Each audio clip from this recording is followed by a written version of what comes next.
За сайн байцгаана уу. За та бүхэндээ шинэ 7 хоногийн мэнд хүргэе. За намайг Цогодрохын Батболд гэдэг нийслэлийн иргэн Монголын өмгөөлөгчтэй холбооны гишүүн өмгөөлөгч ийм хүн байгаамаа. Өнөөдөр шүүх хуралдаа ажилтаа байгаа. За шүүх хуралдааны завсраар хүлээж авах хоорондоо бас иргэд маань нийслэлчүүд маань за туулгын үндэсний ус авч үлдэх гэсэн иргэд маань бас тодорхой мэдээлэл өгөөч гэж шаардаад байгаа учраас та бүхэнд бяцхан богинохоо нэг бичлэг хүргэе гэж бодсон.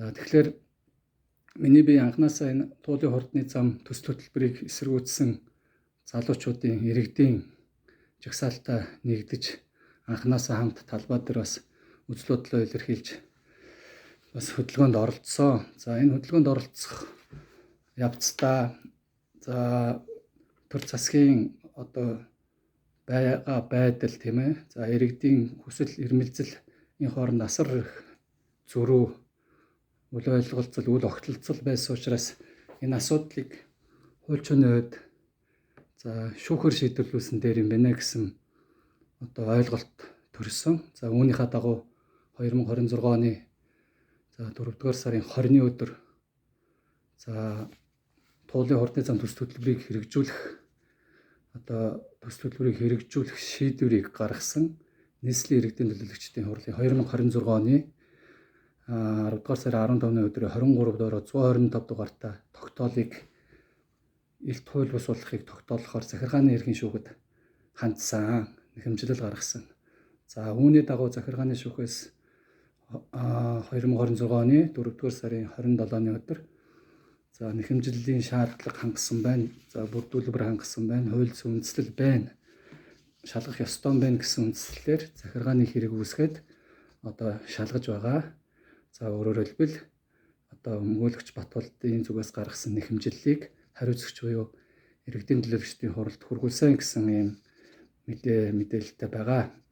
За өнөөдөр миний хувьд өдөөс хойш захиргааны эрхийн шүүхэд энэхүү иргэдийн төлөөлөгчдийн хурлын 125 дугаартай тогтоолын өөрөөр хэлбэл энэ чинь захиргааны актын биелэлтийг төдөлзүүлэх хүсэлтийг за өмгөөлөгчөөр гаргахаар одоо бэлдсэн аваачч хургуулна. За яагаад энэ биелэлтийг төдөлзүүлэх одоо шаардлага гарч байна вэ гэхлээр за иргэдийн эсэргүүцэлтэй нийслэлийн удирдлага тулсан за иргэд үндэсний устдаа цэвэр устдаа бай бид нар бүтээн байгуулалтыг бол эсэргүүцээгүй зөвхөн туул голдыг өөр биш өөр газараар энэ хурдны зам бүтээн байгуулалтаа хийгээд өгөөч.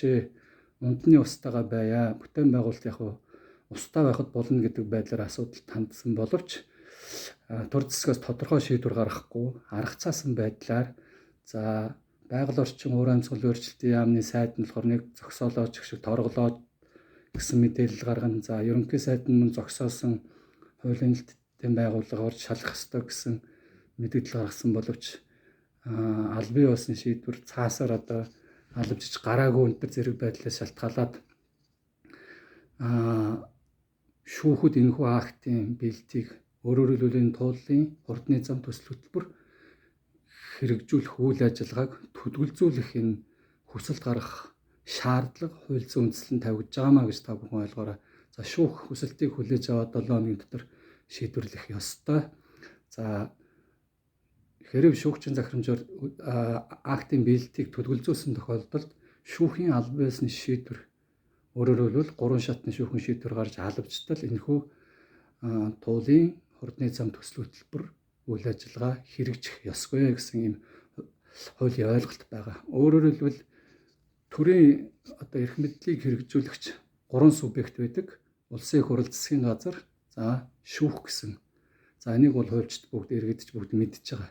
Тэгэхээр бид нар улсын их хурл тандаад, засгийн газар тандаад асуудлыг шийдэж өгч чадахгүй байгаа учраас энэ хоёр субъекттэй адил эрх бүхий шүүхийн одоо байгууллага тандаж одоо эрүүл аюулгүй орчинд амьдрах, амьд явах, за одоо цэвэр устдаа байх, байгаль экологийн тэнцвэрт байдлыг хадгалах гэсэн энэ эрхээ эдлэхийн тулд ялгаагүй улсын их хурл, засгийн газартаа эдл хэмжээний төрийн эрх мэдлийг хэрэгжүүлэгч дээд байгууллага шүүхтэй хандаж шийдвэрлүүлэх нь зүйтэй гэж үзсэн. За хоёрдугаарт энэ удаагийн 126 сонгогдсон 126 улсын их хурлын гишүүнд бол үнэхээр гомдолтой байдаг. Өөрөөр хэлбэл 2025 оны 7 дугаар сарын 9-ний өдөр буюу эхний хаврын парламентын сүүлчийн өдөр хуулийн хулгайч Нямбатарын оруулсан усны тухай хууль нэмэлт өөрчлөлт оруулах тухай ганцхан заалтныг энэ 126 гишүүн бүгд хайхралгүй хайхарсан ч мэдэн бодлоод баталсан байдаг. Өөрөөр хэлбэл усны энэ тусгай хамгаалалттай зохицуулалттай газарт төр хувийн хвшлийн гэсэн нэртэй л байвал за энд барилга барьж болно, зам, гүүр одоо юу ч хийж болно, дураараа юм хийж болно гэсэн хуулийн заалтыг өөрөөр хэлбэл усны тухай хуулийн 22-ийн 4-ийн 2 гэсэн энэ одоо түүхэнд үлдэхээр онцгой заалтыг баталцгаасан. Тэгэхээр би энэ 126-д бол та бүхэн битээ ингэж өмнө нь байгаа хуулиндаа нэмэлт өөрчлөлт оруулж ингэж гай болоод байгаа ч зүгээр одоо хуулийн төсөл санаачлахгүй хуульч батлахгүй нэг зүгээр нэг байж байгаад энэ хугацаагаа дуусгаад ингээд одоо юу гэдэг гэртээ харьцаагаа ч гэсэн байдлаар бас хандаж үг хэлмээр байна. Өөрөөр хэлбэл ийм хариуцлагатай үндэсний усны тийм өөрөөр хэлбэл усны одоо тухай хууль заасан энэ усны барилга байгууламж гэдгээ ойлгохгүй. За усны хамгаалалт буюу за бүр онцгой хамгаалтын бүсэд ороод ирсэн энэ төсөл хөтөлбөрийг болохоор ганцхан хуулийн заалт нэмээд хэрэгжүүлж болно гэсэн хуулийн нэмэлт өөрчлөлт оруулсанд бол бас би бас үнэхээр бас энэ удаагийн парламентд бол харамсаж байна. За тодорхой байгууллага, төрийн бас байгууллагууд үндсэн хуулийн цэцэд хандсан гэсэн байсан. За үндсэн хуулийн цэцээр маргаа үүссэн хэсгийг бол сайн мэдээгүй байна. За тэгээд та бүхэн ер нь энэ ундны ус нийслэлчүүд хатан туулгаалаа авч үлдэх тийм ээ. Энэхүү байгаль экологийн одоо өвөрмөц тогтцсон байхгүй юу? Энэ чинь зөвхөн энэ гадаргын урсаж орж ирээд байгаа усыг хэрэглэх тэр устай холбоотой асуудал биш. Энэ усаар тэжээгддэг гидрогеологийн бүтцийн хувьд туулгуулын дор бүхэл бүтэн юм усан сан байгаамаа цэвэр ус энэ урс усаар тэжээгдэж доошогоо бас гүн рүүгээ газрын гүнлүүгээ алдчихгүй доороо бас байгалийн өвөрмөц тогтцсон би юм лав юм тогтцтой.